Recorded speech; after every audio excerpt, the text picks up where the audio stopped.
So there's been a bit of work done on small numbers of samples in the past, and I guess what we've seen really dramatically shows how different those tumours are.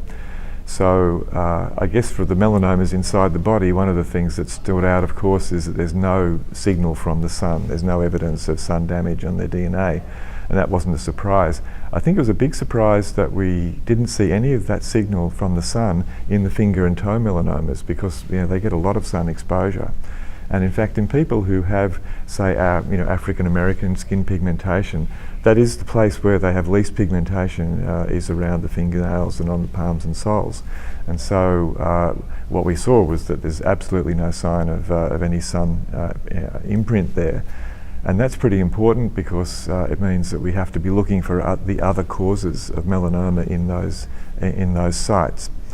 And I guess the other big thing that we saw was that the types of genes that are mutated in those tumours is very, very different, and really quite challenging, because the mutations that we saw are mostly not in druggable genes in those tumours.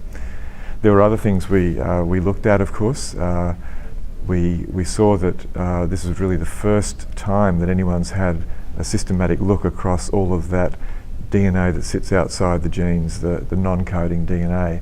And so we saw for the first time some mutations in genes in the non-coding regions of genes.